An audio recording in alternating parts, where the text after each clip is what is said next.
سورہ فجر سے ہم شروع کر رہے ہیں۔ شروع میں قسمیں کھائی گئی ہیں جس میں ازداد متضاد جو ہے چیزوں کی قسم کھائی گئی ہے۔ فرمایا والفجر، قسم ہے فجر کی، ولیال نشر، فجر میں پو پھٹتی ہے، روشنی ہوتی ہے، اس کے مقابل فرمایا 10 راتوں کی قسم ہے۔ اور اس میں مختلف اقوال ہیں، لیکن ایک رائے جو اس کے ساتھ مطابقت رکھتی ہے وہ یہ بھی ہے کہ چاند کی پہلی 10 راتیں، درمیانی 10 راتیں اور پھر آخری 10 راتیں۔ پہلی 10 راتیں ابتداً روشن ہوتی ہیں، آخری 10 راتیں جو ہیں وہ ان کا آخری حصہ روشن ہوتا ہے، اور درمیانی 10 راتیں جو ہوتی ہیں وہ ذرا اکثر روشن رہتی ہیں۔ تو فجر کی قسم ہے، رات کی 10 راتوں کی قسم ہے، والشفع والوتر، اور جفت کی قسم ہے اور طاق کی قسم ہے۔ جو جفت ہوتے ہیں اور جو طاق ہوتے ہیں یہ بھی آپس میں متضاد ہیں، ان کی قسم ہے۔ واللیل اذا یسر، اور خاص طور پہ فجر کے مقابلے میں رات کو لے کے آئے، اور رات کی قسم ہے کہ جب وہ چلے، یعنی وہ اب گزرنے لگے، اختتام پذیر ہونے لگے۔ یہ مختلف چیزیں اس چیز پر گواہ ہیں کہ انسان پر ایک جیسے حالات و واقعات نہیں رہتے۔ رات ہوتی ہے تو پھر دن آ جاتے ہیں، اور دن ہوتا ہے تو پھر آگے رات آ جاتی ہیں۔ حل فی ذالک قسم الذی حجر، کیا ان چیزوں میں عقل رکھنے والوں کے لیے کوئی سبق ہے؟ سبق وہی ہے جو میں نے آپ کو بتا دیا کہ حالات ایک جیسے نہیں رہتے، یہ عدلتے بدلتے رہتے ہیں۔ اس کے بعد بتایا کہ تاریخ کا سبق بھی یہی ہے کہ وہ اقوام جو کبھی عروج کو پہنچ گئیں پھر اس کے بعد وہ زوال سے دوچار ہو گئی۔ کہ الم تر کیف فعل ربک بعاد، کیا تو نے نہیں دیکھا کہ تیرے رب نے قوم عاد کے ساتھ کیا کیا؟ ارم ذات العماد، جو اونچے ارم والے تھے۔ ان کی عمارتیں، ویسے ان کا ایک مطلب تو یہ ہے کہ ان کا کوئی بہت بڑا سردار تھا جس کا نام ارم تھا، اور ان کا ایک نام بھی اسی سے جو ہے وہ ماخوذ ہے۔ اور یہ بھی کہ یہ بڑی بڑی اونچی اونچی جو ہے عمارتیں بھی بناتے تھے۔ التی لم یخلق مثلھا فی البلاد، جن کی مثال شہروں میں اور کوئی نہیں ہے، ان کی عمارتوں کی مثال۔ اور ایک معنی یہ لیا گیا کہ وہ خود بہت اونچے قد کے تھے، اور ایسے قداور لوگ دنیا میں اور کوئی نہیں گزرے جیسے وہ تھے۔ وثمود الذین جابوا الصخر بالواد، اور کیا کیا تیرے رب نے سمود کے ساتھ جو پہاڑوں کو تراش کر کے ان کے اندر اپنے لیے گھر بناتے تھے، آرام دہ محلات تیار کرتے تھے، یعنی ان کو بھی بڑی آسودگی تھی، بڑی آسائش تھی، بڑی خوشحالی تھی۔ وفرعون ذی الاوتاد، اور جو فرعون ہے جو بڑی میخوں والا تھا، یعنی بڑی طاقت والا، فوجیں اس کی بہت تھی اور اس وجہ سے وہ بڑا طاقتور تھا، اس کے ساتھ تیرے رب نے کیا کیا؟ الذین طغوا فی البلاد، یہ سب وہ لوگ ہیں جنہوں نے شہروں کے اندر سرکشیاں کی، بغاوتیں کی، حدود کو پھلانگا۔ فاکثروا فی الفساد، تو اس کے نتیجے میں فساد پیدا ہو گیا۔ یہ انسانوں کے لیے اللہ تعالیٰ نے ایک میزان جو اتاری ہے، پیغمبروں کے ذریعے سے دی ہے، اس میزان پر عمل کرنے کے نتیجے میں انسانوں کے درمیان توازن رہتا ہے، انسانی معاشرہ متوازن رہتا ہے۔ اس میزان سے جب طغیانی کی جائے گی تو جیسے دریا جب اپنی حدود سے باہر نکلے گا تو سیلاب آئے گا اور خرابی پیدا کرے گا، تو انسان جب اپنی حدود سے باہر آئے گا تو فساد پیدا ہو جائے گا اور گڑبڑ ہو جائے گی، بگاڑ پیدا ہو جائے گا۔ لہٰذا انہوں نے شہروں میں بگاڑ پیدا کر دیا، فساد پیدا کر دیا۔ فصب علیہم ربک صوت عذاب، تو تیرے رب نے ان کے اوپر اپنے عذاب کا کوڑا برسایا۔ یہ ہم اللہ کی سنت پڑھ آئے ہیں، سورہ بقرہ میں بھی آیا تھا یہ مضمون، اور سورہ حج میں بھی آیا ہے کہ اگر اللہ تعالیٰ بعض لوگوں کے ذریعے سے بعض کو دفع نہ کرے، وَلَوْلَا دَفْعُ اللَّهِ النَّاسَ بَعْضَهُمْ بِبَعْضٍ لَفَسَدَتِ الْأَرْضُ، اگر بعض کے ذریعے سے بعض کو دفع نہ کرتا رہے تو زمین میں فساد پیدا ہو جائے، بگاڑ پیدا ہو جائے۔ اب انہوں نے بگاڑ پیدا کر دیا، اور ایسے کوئی دوسرے طاقتور لوگ نہیں تھے جو ان کو دفع کریں، تو اللہ نے پھر فرشتوں کے ذریعے سے ان کو دفع کر دیا اور ان کو نیست و نابود کر دیا اور ان کو مٹا دیا۔ ان ربک بالمرصاد، بے شک تیرا رب گھات میں ہے، یعنی وہ پوری طرح چوکنا ہو کر لوگوں کے اعمال پر نگاہ رکھے ہوئے ہیں۔ ٹھیک ہے، انفرادی طور پر ایک آدمی کو چھٹی دیے رکھتا ہے، لیکن کوئی قوم بحیثیت مجموعی بگڑ جائے اور اس سے پورے علاقے میں اور پورے شہر میں اور تمدن کی جڑ کٹنے لگے اور فساد برپا ہو جائے تو اس کو اللہ نہیں چھوڑتا، اس کو اللہ ملیا مٹ کر دیتا ہے، اس کی جڑ کاٹ دیتا ہے۔ اب اسی سے ایک نتیجہ نکالا، دیکھیں پہلے بتایا کہ حالات بدلتے رہتے ہیں، اس کا نتیجہ یہ بتایا کہ تاریخ میں بڑی بڑی قوموں کو اگر تم دیکھو تو ان کے حالات بھی بدلے، ان میں بھی تغیر آیا ہے، ان میں بھی تبدیلی ہوئی ہے۔ پھر اب بتا رہے ہیں کہ ہر فرد کے حالات بھی بدلتے ہیں، اور انسان کو یہ سمجھ کے رکھنا چاہیے کہ اسے دنیا میں اللہ نے امتحان کے لیے بھیجا ہے، تو امتحان کی کیفیات دو ہو سکتی ہیں۔ ایک کیفیت یہ کہ اللہ اقتدار دے دے جیسے فرعون کو دیا ہے، اللہ خوشحالی دے دے جیسے قوم سمود کو دی، قوم عاد کو دی، دولت دے دے، مالا مال کر دے جیسے قارون کو کیا، تو اس میں رویہ قارون والا ہوگا، فرعون والا ہوگا، شداد والا ہوگا تو ناکام ہو، اور اس میں رویہ اگر حضرت عثمان والا ہوگا، داؤد علیہ السلام والا ہوگا، سلیمان علیہ السلام والا ہوگا تو کامیاب ہو۔ دوسری کیفیت یہ ہے کہ فقر و فاقہ دے، کمزوری دے، محتاجی دے، 2 وقت کی روٹی میسر نہ ہو، تکالیف سے زندگی بسر ہو، اور انسان مغلوب ہو، مجبور ہو، مقہور ہو۔ اس میں اگر وہ اللہ سے ناراض ہوگا، آؤ فغاں کرے گا، اور یہ کہ دوسروں سے امیدیں باندھے گا، اللہ سے امید توڑ دے گا، ناراضگی اللہ سے کر لے گا، یہ ناکام ہو گئے۔ اور اس میں اگر وہ اللہ کا اس پہ صبر کرے گا اور جو بھی مل جاتا ہے اس پہ شکر بجا لائے گا تو یہ اس امتحان میں سرخرو ہیں۔ اور اس پہ ہم نے واقعات پڑھے ہیں، جیسے اصحاب کہف کا معاملہ تھا، جیسے وہ ایک فقیر آدمی نے جا کے ایک اپنے وقت کے بڑے دولت مند آدمی کو دعوت دین دی ہے، خود وہ فقیر تھا۔ تو یہ وہ رویہ ہے ایک فقیر کا، ایک محتاج کا، کہ وہ دل کا غنی ہوتا ہے، اسے کوئی پرواہ نہیں میرے پاس کیا ہے کیا نہیں، وہ رضائے رب پہ راضی رہتا ہے، وہ جو بھی اللہ تعالیٰ اسے دے اس پہ خوش رہتا ہے۔ ان 2 کیفیات کا ذکر یہاں آیا کہ جب انسان کو اس کی سمجھ نہیں ہوتی تو اس کا نتیجہ یہ نکلتا ہے کہ جب اس سے کچھ چھنتا ہے تو وہ سمجھتا ہے اللہ مجھ سے ناراض ہو گیا ہے، اور جب اسے کچھ ملتا ہے تو وہ سوچتا ہے اللہ مجھ سے راضی ہو، خوش ہو گیا ہے، اب میں جو بھی کروں اللہ راضی ہے اس لیے کہ اس نے مجھے اتنی دولت دی ہے۔ یہ اس کی غلط فہمی ہوتی ہے، یہ اس کی ناسمجھی ہوتی ہے، اس کی حماقت ہوتی ہے۔ نہ زیادہ دے کے راضی ہے، نہ چھین کے ناراض ہے، دونوں صورتیں امتحان کی ہیں۔ لہذا فرمایا فَأَمَّا الْإِنسَانُ إِذَا مَا ابْتَلَاهُ رَبُّهُ، جب انسان کو اس کا رب آزماتا ہے۔ یہ ذہن میں رکھیے، شروع یہاں سے کیا تھا کہ اختلاف ہوتا ہے، کبھی دن ہوتا ہے تو کبھی رات ہوتی ہے، تو کبھی خوشحالی ہوتی ہے اور کبھی بدحالی ہوتی ہے۔ تو جب انسان کو اس کا رب آزمائش میں ڈالتا ہے، امتحان لیتا ہے، اس کا ابتلا ہوتا ہے، تو اس ابتلا کے لیے، امتحان کے لیے فَأَكْرَمَهُ، اس کی عزت بڑھا دیتا ہے، اسے بادشاہ بنا دیتا ہے، اسے بہت عہدے دے دیتا ہے، سرداری دے دیتا ہے، خان بنا دیتا ہے۔ فَأَكْرَمَهُ، اس کی عزت بڑھا دیتا ہے۔ اور یہی نہیں کرتا، وَنَعَمَهُ، اس کو مال و دولت بھی بہت دیتا ہے، نعمتوں بہت زیادہ کر دیتا ہے۔ فَيَقُولُ، تو آدمی کہتا ہے ربی اکرمن، میرے رب نے مجھے عزت دے دی ہے۔ اچھا یہ دیکھیے، یہ وہ گمراہی کی بات نہیں ہے کہ جس میں بندہ یہ کہے کہ مجھے دولت کی دیوی نے دولت دے دی ہے، یا وہ کہے کہ اقتدار کی دیوی نے مجھے اقتدار دے، نہیں، میرے رب نے مجھے عزت دی ہے۔ توحید موجود ہے، لیکن سمجھ کی خرابی جو میں نے آپ کو بتائی کہ جب دولت ملی تو اس نے یہ اسے امتحان نہیں سمجھا، اسے سمجھا کہ عزت مل گئی، حالانکہ یہ عزت نہیں ملی تھی۔ وَأَمَّا إِذَا مَا ابْتَلَاهُ، اور جب اللہ اس کا رب اسے آزماتا ہے، اس کی آزمائش کرتا ہے، اس کا امتحان لیتا ہے، اس کی ابتلا، اسے مبتلا کرتا ہے، فَقَدَرَ عَلَيْهِ رِزْقَهُ، تو یہ امتحان لینے کے لیے اس کو روزی ناپ تول کے دینا شروع کر دیتا ہے۔ اتنی کم نہیں دیتا کہ مر جائے، دیتا ہے، حساب کتاب کی دیتا ہے، ناپ تول کے دیتا ہے۔ فَيَقُولُ رَبِّي أَهَانَنِ، وہ سوچتا ہے میرا رب مجھ سے ناراض ہو گیا ہے اس لیے مجھے تھوڑا دینا شروع کر دیا۔ وہ کہتا ہے میرے رب نے میری بےزتی کر دی ہے، دنیا میں رسوا ہو گیا ہوں، اب لوگوں کو پتہ ہے میرے پاس پھوٹی کوڑی نہیں ہے، تو میری تو عزت ہی ختم ہو گئی، تو میرے اللہ نے مجھے رسوا کر دیا۔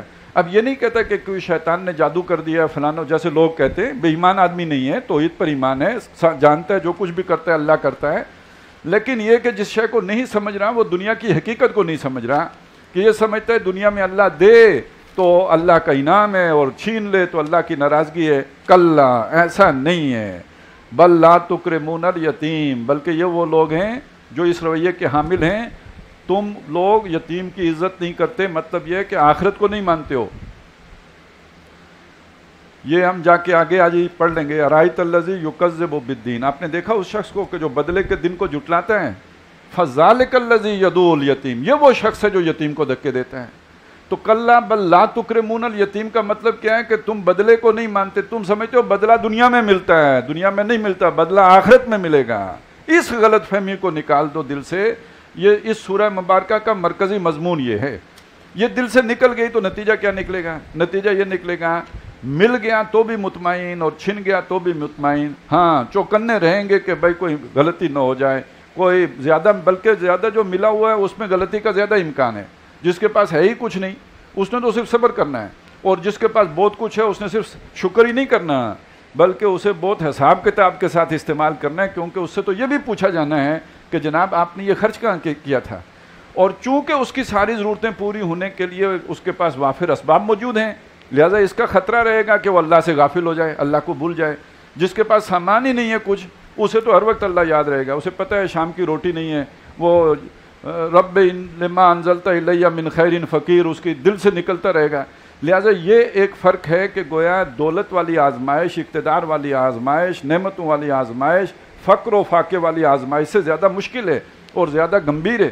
تو نتیجہ اس کا بہرحال نکلے گا وہ جو اس سورہ مبارکہ کے آخر میں آ جائے گا، ایک ایسا شخص کہ جس کے اندر جو ہے نا اتھل پتھل نہیں ہوتی، جس کی دل میں بھونچال نہیں آتا، چھن گیا تو بھی دل مطمئن رہتا ہے، مل گیا تو اتراتا نہیں ہے اور شیخیاں نہیں مارتا ہے، اور جسے کہتے ہیں نا پھر پھولے نہ سمانا، وہ کیفیت اس پہ طاری نہیں رہتی۔ ہر قسم کے حالات میں اس کی باطنی کیفیت یکساں رہتی ہے۔ کلا بل لا تکرمون الیتیم ولا تحاضون علی طعام المسکین، اور نہ کسی دوسرے کو ابھارتے ہو اس بات کے پر کہ وہ مسکین کو، محتاج کو، کمزور کو کھانا کھلا دے۔ وَتَأْكُلُونَ التُّرَاثَ أَكْلًا لَمًّا، اب ظاہر ہے جس کا آخرت پر ایمان نہیں، محاسبے کا ڈر نہیں، اندیشہ نہیں، وہ کمزور کا مال کیوں نہیں کھائے گا؟ تو تم یہ چاہتے ہو کہ یہ جو وراثت ہے نا وہ ساری تم ہی کھا جاؤ، چھوٹے بھائیوں کا حصہ بھی کھا جاؤ، بہنوں کا تو ہڑپ کرنا ہی کرنا ہے، وہ تو معروف ہے نا، وہ تو کرنا تو کوئی گناہ کا کام ہی نہیں سمجھا جاتا۔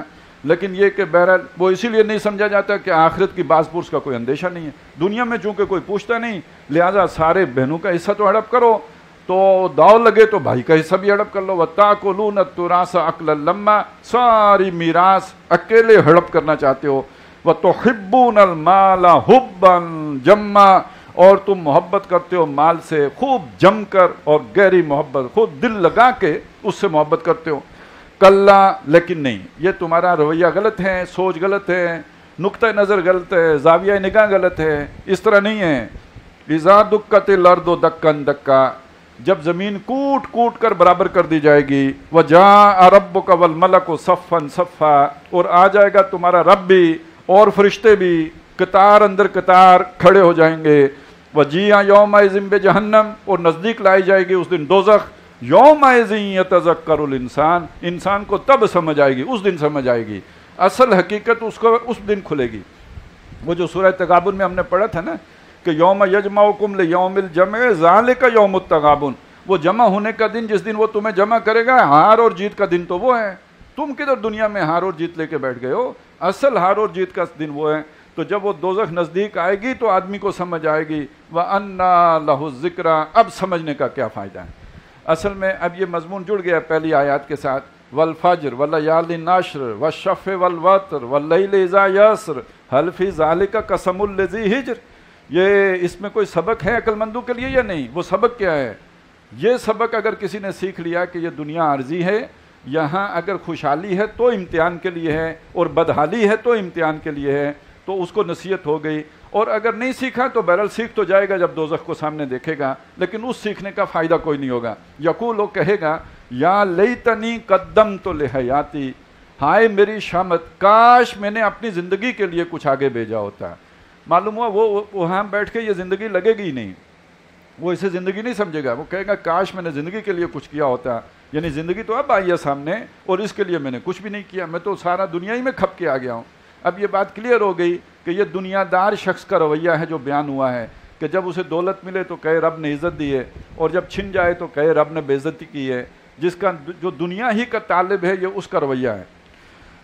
فَيَوْمَئِذٍ لَا يُعَذِّبُ عَذَابَهُ أَحَدٌ، تو اس دن کوئی عذاب نہ دے گا اس جیسا عذاب دینا، وَلَا يُوثِقُ وَثَاقَهُ أَحَدٌ، اور کوئی باندھنے والا نہیں جیسا وہ باندھے گا اس دن، جس طرح کی گرفتاری ہوگی اور جس طرح کی مار پڑے گی، ایسا کوئی اس کا کوئی دنیا میں اس کی کوئی مثال، کوئی اس کی جو امکان بھی نہیں ہے اس کی سمجھ آنے کے لیے۔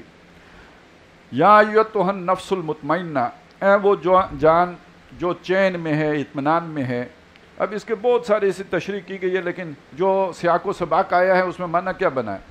اس میں معنی یہ بنا کہ وہ آدمی جس کا مال و دولت لٹ گیا، اس نے اس پر کوئی جزا فضا نہیں کی، کوئی چیخا چلایا نہیں، کوئی جو ہے اس نے سوگ نہیں منایا، کوئی رویا دھویا نہیں، کوئی شور نہیں مچایا، کیا لٹ گیا، پٹ گیا، نقصان ہو گیا جیسے عام لوگ کرتے ہیں، ایسا کچھ نہیں کیا۔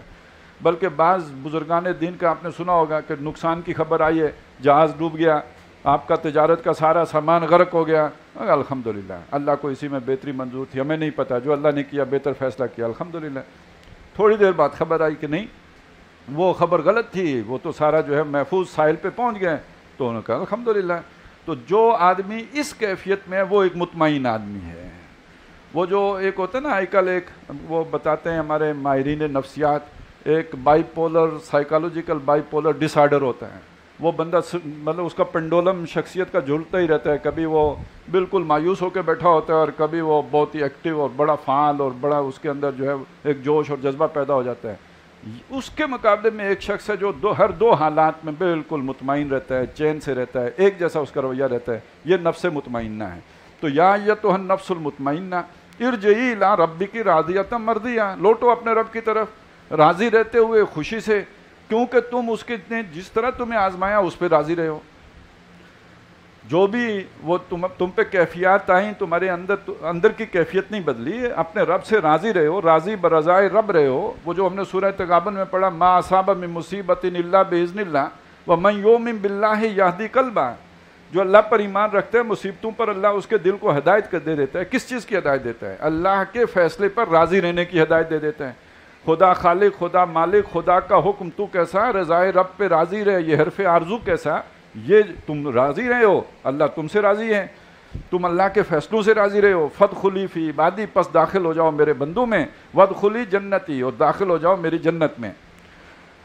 بسم اللہ الرحمن الرحیم. لا اقسم بہذا البلد.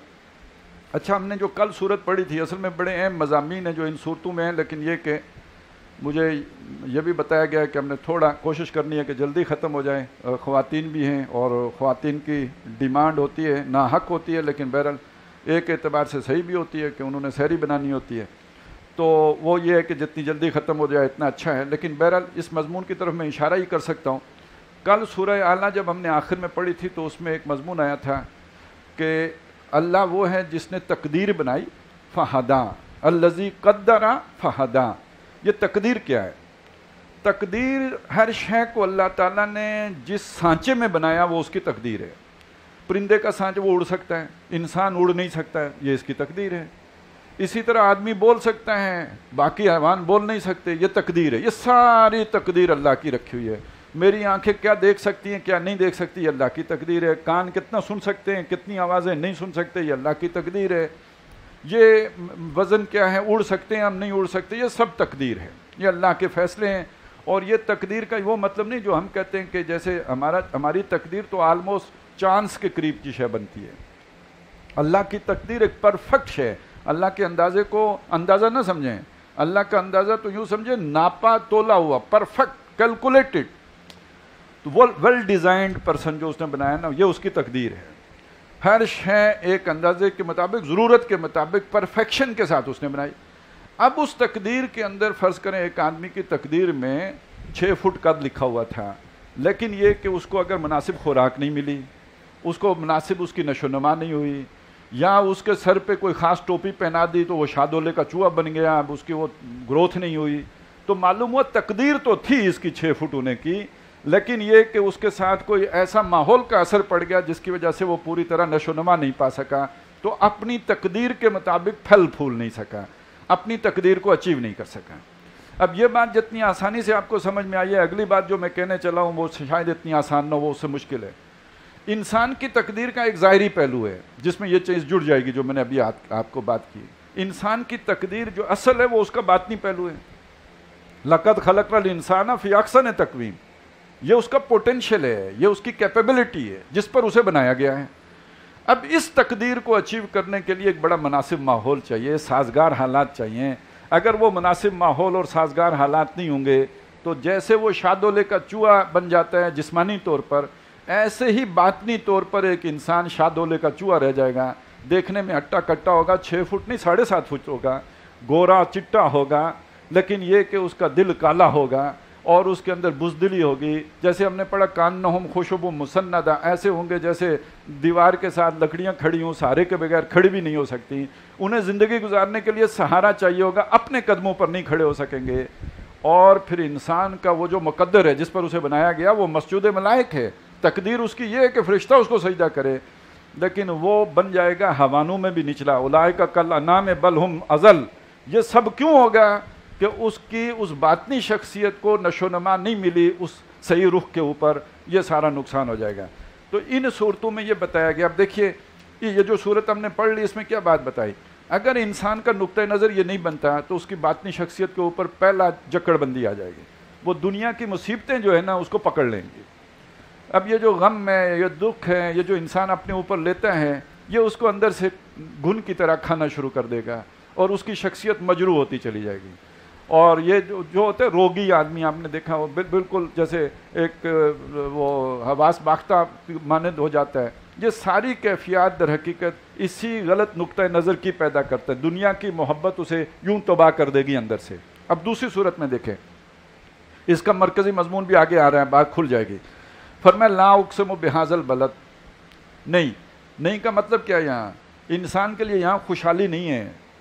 جو آدمی سوچتے نا جنت بناؤں دنیا کو، کوئی جنت ونت یہاں نہیں ہے۔ اقسم بہذا البلد، میں قسم کھاتا ہوں اس شہر مکہ کی، ادھر کوئی کیا جنت بنائے گا؟ بے آب و گیا زمین ہے یہاں پہ، نہ کوئی اگتا ہے نہ کچھ پیدا ہوتا ہے، یہاں کی بڑی ہارڈ لائف ہے مکے کی۔ وَأَنْتَ حِلٌّ بِهَذَا الْبَلَدِ، اور اوپر سے اے نبی جیسے آپ کو اظہار آسانی کے لیے انہوں نے جائز بنایا ہوا ہے، ہر ظلم، ہر بات، ہر آپ کا کلیجہ شک کرنے والی باتیں یہ کہے چلے جا رہے ہیں۔ کوئی ساحر کہتا ہے، کوئی مجنون کہتا ہے، کوئی کذاب کہہ دیتا ہے، اس سے جس طرح کلیجہ چھلنی ہوتا ہے، یہ گواہ ہے اس بات پر۔ وَوَالِدٍ، اور جو والد محنت کرتا ہے اولاد کے لیے اور اپنی فیملی کے لیے، وَوَلَد، اور جو وما ولد، اور جو اس نے پیدا کیا، جو تولد ہوا یعنی اولاد جو ہے اس کو جو مشقت اٹھانی پڑتی ہے، یہ ساری چیزیں گواہ ہیں کس بات پر کہ لقد خلقنا الانسان فی کبد، بے شک ہم نے انسان کو مشقت میں، مشکل میں، تکلیف میں، رنج میں، دکھ میں، تکلیف میں پیدا کیا۔ اب یہ کس جنت کے چکر میں پڑا ہوا؟ جنت کوئی نہیں ملتی۔ یہ جن کو آپ سمجھتے ہیں بہت دولت مند ہیں، بہت جن کو خوشحالی ہے، بڑے آرام سے ہیں، آپ جا کے پتہ کریں یہ نیند کی گولیاں کھا کے وہ سوتے ہیں، ان کو اس کے بغیر نیند ہی نہیں آتی ہے۔ تو کس کو؟ ہر آدمی کے اپنے انگارے ہیں جس پر اسے لیٹنا پڑتا ہے، کسی کے جسم انگاروں پہ لٹایا جاتا ہے۔ اب مکے میں دیکھیں کہ حضرت اگر خباب بن الارت کو دیکھتے انگاروں پہ لٹایا گیا ہے، تو اگر سعد بن ابی وقاص کی ماں نے بھوک ہڑتال کر دی ہے کہ میں مر جاؤں گی، روٹی نہیں کھاؤں گی، اگر سعد واپس اپنے دین میں نہیں آیا تو سعد کی راتیں آرام سے بسر ہوتی ہوں گی۔ تو یہاں سب کے لیے تکلیف ہے، سب کے لیے رنج ہے، سب کے لیے مصیبت ہے، سب کے لیے دکھ ہے۔ یہ وہ بات ہے جو گوتم بدھ نے کہی تھی، وہ اپنا محل چھوڑ کے شہزادہ تھا، کیا دنیا کی ساری آسائشیں میسر تھی، چھوڑ کے چلا گیا، جنگل میں رہا، اور اس کا لب لباب کیا نکالا کہ دکھم دکھا ہی ہے، بس ادھر سوائے دکھ کے اور کچھ نہیں۔ اور اگر کوئی آدمی آپ کو کوئی تکلیف بھی دے، اسے اور تکلیف نہ دو، بیچارہ پہلے ہی بہت دکھی ہے۔ تو یہ ہے اصل میں جس مشقت میں انسان کو ڈالا گیا ہے۔ اَيَحْسَبُ أَن لَّن يَقْدِرَ عَلَيْهِ أَحَدٌ، تو کیا یہ انسان یہ سمجھتا ہے کوئی اس پر قابو نہ پا سکے گا؟ یہ آزاد ہے، یہ اگر آزاد ہے تو ذرا اپنے غموں سے تو آزاد ہو کے دکھائے گا، اپنے دکھوں سے تو نکل کے دکھائے گا۔ یقول اہلکت مالا لبدا، کہتا ہے میں نے دنیا میں بڑا مال خرچ کر دیا ہے، بہت میں نے یہاں پہ خرچے کیے ہیں۔ ایحسب ان لم یرہ احد، کیا سمجھتا ہے اسے کوئی دیکھا نہیں، کسی نے اسے کسی کی نگاہ میں نہیں ہے، اللہ تعالیٰ اس کی نگہبانی اور نگرانی نہیں کر رہا ہے۔ اب دیکھیے آگے بیان ہو رہا ہے اللہ نے جو نعمتیں دی ہیں، الم نجعل لہ عینین، کیا اللہ نے اس کو دو آنکھیں نہیں دی ہیں، وَلِسَانًا وَشَفَتَيْن، اور زبان اور دو ہونٹ نہیں دیے ہیں۔ اب یہ دو ہونٹوں کا ایک کام تو زبان کے ساتھ ہوتا ہے نا، کہ وہ بولتا ہے جب آدمی تو ہونٹ بھی کام آتے ہیں، اس کے بغیر بھی نہیں بولا جا سکتا، ہونٹ اور زبان دونوں کا استعمال ہوگا، بولے گا۔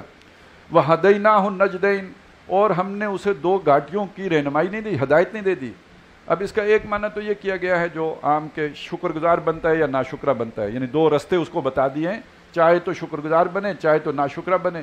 اور ایک معنی اور بھی کیا گیا ہے جو ان الفاظ کے ساتھ مناسبت بھی رکھتا ہے کہ جب انسان پیدا ہو بچہ ہے تو اس کے لیے جو ماں کی چھاتیوں میں خوراک کا بندوبست کیا گیا ہے، تو یہ زبان اور ہونٹوں کے استعمال سے اس کو چوسنے کی ہدایت نہیں دے دی ہے۔ تقدیر تو ہے نا، تقدیر ہونٹ بنا دیے اور زبان بنا دی، زبان کی اپنی صلاحیت ہے، ہونٹوں کی اپنی صلاحیت ہے، لیکن ان کو چوسنے کا عمل کس نے سکھایا، یہ ہدایت کس نے دی ہے؟ تو وہ ہدایت ہم نے دے دی، ہونٹوں کو بھی دے دی اور زبان کو بھی دے دی۔ اس کو شعور نہیں ہے میں کیا کر رہا ہوں، یہ ہدایت اللہ کی دی ہوئی ہے کہ وہ اپنے لیے خوراک حاصل کرتا ہے۔ ابھی پیدا ہوئے اسے 2 گھنٹے نہیں ہوئے، لیکن یہ معلوم ہے اسے کس نے دی ہے یہ ہدایت۔ قدر فہدا، تقدیر دی، اوپر سے ہدایت بھی دی، تو یہ ہدایت بھی دے دی۔ یہ سارے انعامات ہمارے انسان پر۔ فلک تحمل عقبہ، مگر یہ انسان جو ہے ایک گھاٹی سے نہیں گزر سکا. عقبہ اسے گھاٹی پرانا ترجمہ ہم کرتے ہیں، اسے یوں کہہ لیجئے بیریئر کراس نہیں کر سکا، ایک رکاوٹ عبور نہیں کر سکا. ایک بوجھ اس پر تھا، ایک بوجھ تھا اس کے آگے جس سے گزر کے اس نے منزل پہ پانی تھی وہ ہٹا نہیں سکا، ایک رکاوٹ عبور نہیں کر سکا، ایک بیریئر کراس نہیں کر سکا. وہ بیریئر، وہ بوجھ، وہ رکاوٹ، وہ روک کیا ہے؟ وما ادراک ما العقبہ، تمہیں کوئی پتہ ہے وہ کیا ہے؟ فک رقبۃ، وہ کسی غلام کو آزاد کرنا، گردن چھڑانا یعنی غلام آزاد کرنا. کافی پیسے لگیں گے اس کے اوپر، تو جیب ڈھیلی کرنی پڑے گی یہ کام کرنے کے لیے، تو جیب ڈھیلی نہیں کر سکا. اس کا ہاتھ جیب کی طرف نہیں گیا، جاتا بھی ہے تو 2 انگلیاں جاتی ہیں، یہاں مٹھی جانے کی ضرورت تھی کیونکہ فک رقبۃ ہے، تو گردن نہیں چھڑا سکا. او اطعام فی یوم ذی مسغبۃ، اب ذرا سوچئے گا یہ واقعی بڑی تنگ گھاٹی آ گئی ہے. یا کھانا کھلانا کسی کو ایک ایسے دن کہ جب خود لالے پڑے ہوں، بھوک لگی ہو، خود پیٹ میں جو ہے وہ چوہے دوڑ رہے ہوں، اور ایک ہی روٹی ہو اور وہ کسی اور کو کھلا دے. یہ گھاٹی عبور نہیں کر سکا، یہ مشکل رکاوٹ جو ہے نا اس سے نہیں گزر سکا. اسے اپنی پڑی رہتی ہے، دوسرے کا خیال نہیں آتا. فک رقبۃ او اطعام فی یوم ذی مسغبۃ یتیما ذا مقربۃ، وہ جس کو کھلانا تھا وہ بھی بھوکا تھا، وہ کوئی دور کا آدمی نہیں تھا، یتیم تھا اور اپنا رشتہ دار تھا، قریبی رشتہ دار تھا، یتیم تھا، وہ بھوکا تھا، تم بھی بھوکے تھے، اپنی روٹی اسے نہیں دے سکے. ماں تو اپنی روٹی بچے کو دے لیتی ہے، لیکن یہ کہ بہرحال انسان سے تقاضا یہ ہے کہ کوئی بھی انسان کا بچہ جو بھوکا ہے یا کوئی بھوکا ہے تو اپنی روٹی اس کو دینا. یہ ہے وہ نفس مطمئنہ جو پیچھے گزرا ہے، یہ اس کی صلاحیت ہے. او مسکینا ذا متربۃ، یا اس مسکین کو نہیں کھلا سکا جو مٹی میں رل رہا تھا. یہ تنگ گھاٹی آدمی عبور نہیں کر سکتا. یہ تنگ گھاٹی پھر کیا نکلی؟ انسانی ہمدردی اس کا عنوان بنے گا نا. ابنائے نو سے محبت رکھنا اور اپنے سے بڑھ کر رکھنا. اب اسے ذرا پوری جو آج ہماری دنیا ہے، کیا مسلمان، کیا سکھ، کیا ہندو، کیا انگریز، کیا دیریے، کیا جو عیسائی، سب کو دیکھیے اس معیار پہ کتنے انسان ہیں جو پورے اتریں گے. خدمت خلق کے کام ہیں، ہو رہے ہیں، لیکن جو ڈیمانڈ ہے وہ بہت سخت ہے. اپنے اوپر دوسرے کو ترجیح دینا ہے، اپنی بھوک ہوتے ہوئے دوسرے کی بھوک کا خیال رکھنا. اب ذرا اس معیار پہ مجھے بتا دیں کتنے % انسان ہیں جو دنیا میں اس پہ پورے اترے ہیں. نہیں اترے تو اس کا مطلب ہے تقدیر تو بہت اونچا اڑنے کی تھی، لیکن ہیلمٹ شیطان نے کوئی بہت بڑا پہنا دیا ہے جس کے نیچے دب گیا ہے بندہ، اس کے اندر اب عروج نہیں آ سکتا. اب جب اس کا مشاہدہ فرائڈ کرے گا تو اسے ایک جنسی حیوانی نظر آئے گا انسان، کیونکہ اس کی یہ والی تقدیر تو دبا دی گئی ہے نا. اس کو تو گرو کرنے کا موقع ہی نہیں ملا ہے، اس کی روحانیت تو سامنے آ ہی نہیں سکی. تو فلک تحمل عقبہ فک رقبہ او اطعام فی یوم ذی مسغبہ یتیما ذا مقربہ او مسکینا ذا متربہ ثم کان من الذین آمنوا وتواصوا بالصبر وتواصوا بالمرحمہ. پھر ہوا ان لوگوں میں سے کہ جو ایمان لائے اور جنہوں نے باہم ایک دوسرے کو صبر اور تحمل کی تلقین کی اور ایک دوسرے کو بھی دوسروں پر رحم کھانے کا مشورہ دیا اور تلقین کی اور وصیت کی. اب ان ساری بحثوں کو ایک طرف رکھیں، ایمان اول ہے کہ انسانی ہمدردی اول ہے. میں یہ پوچھنا چاہوں گا کہ محمد الرسول اللہ صلی اللہ علیہ وسلم کی شخصیت کو سامنے رکھیں. جبریل تو ان کے پاس آئے ہیں 40 سال کی عمر میں، اس سے پہلے بھی حضور یہ کام کرتے تھے یا نہیں کرتے تھے؟